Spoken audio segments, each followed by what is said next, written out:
मैं माताओं बहनों के लिए एक विशेष बात कहना चाहता हूं। कई विदेशी कंपनियां हमारे देश की माताओं बहनों के लिए गर्भ निरोधक उपाय बेचती हैं। कॉन्ट्रासेप्टिव्स पिल्स के रूप में बेचे जाते हैं, गोलियों के रूप में बेचे जाते हैं, और उनके कुछ अलग अलग नाम है। नॉरप्लेंट है, डिपो-प्रोवेरा है, फिर आई पिल है, फिर ई पिल है।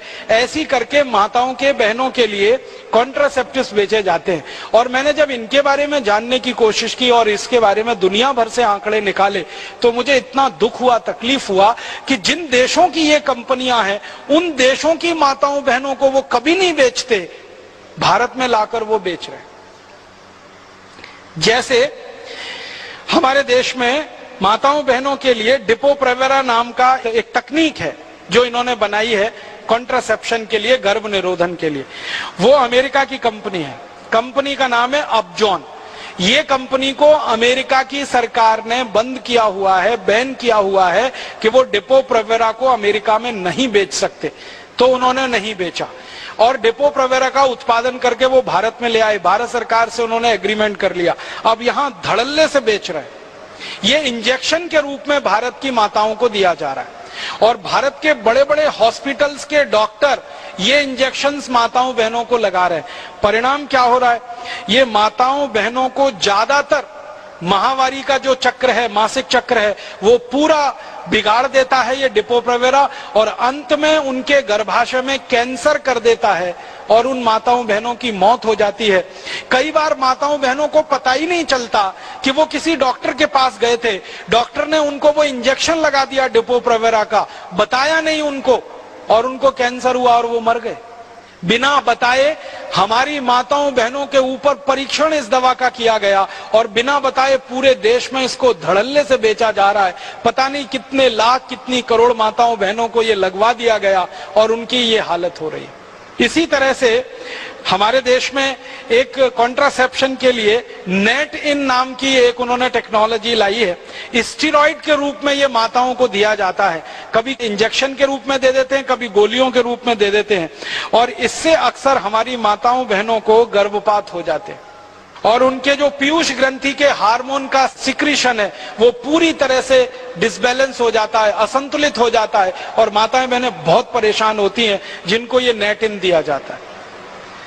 इसी तरह से RU 496 नाम की एक उन्होंने टेक्निक लाई है, फिर रूसेल नाम की एक है, यूक्लेफ नाम की एक है, फिर एक नॉरप्लांट है, फिर एक प्रजनन रोधक टीका उन्होंने बनाया है। सभी हमारी माताओं बहनों के लिए तकलीफ का कारण बनती हैं। उनमें एक बहुत बड़ी तकलीफ ये आती है कि ये जितने भी कॉन्ट्रासेप्शंस की चीजें माताओं बहनों को दी जाती हैं, यूट्रस की, गर्भाशय की मांसपेशियां एकदम ढीली पड़ जाती हैं, पूरा मासिक चक्र उनका गड़बड़ा जाता है।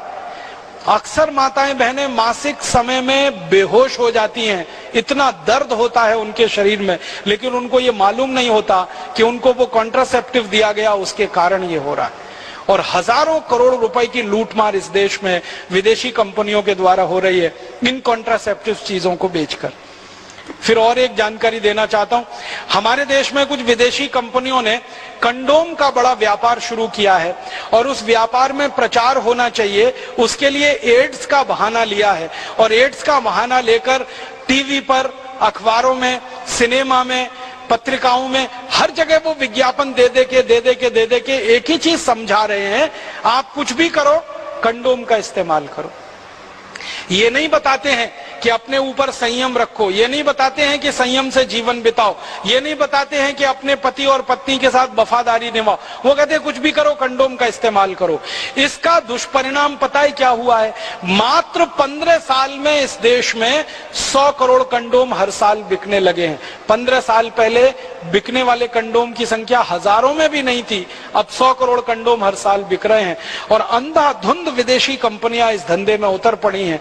करीब 20 बड़ी विदेशी कंपनियां हैं, अमेरिका की, कुछ जापान की, कुछ मलेशिया की, फ्रांस की, वो इस देश में इसी धंधे में उतरी हुई हैं। और उनका टारगेट क्या है? उनका टारगेट है कि 100 करोड़ कंडोम एक साल में नहीं, एक दिन में बिकने चाहिए, ये उनका लक्ष्य है। और उसके लिए रात दिन वो हिंदुस्तानी नौजवानों को, नवयुवतियों को बहलाकर, फुसलाकर, गलत रास्ते पर ले जाकर ऐसी जगह खड़ा कर रहे हैं जहां ये अपसंस्कृति हमारे देश में फैले और हमारा सदाचार खत्म हो, हमारी नैतिकता कमजोर पड़े, हमारा आत्म संयम कमजोर पड़े और हम इनके कंडोम के ग्राहक बन जाएं, उपभोक्ता बन जाएं। बहुत बड़े पैमाने पर विदेशी कंपनियों का ये व्यापार चल रहा है।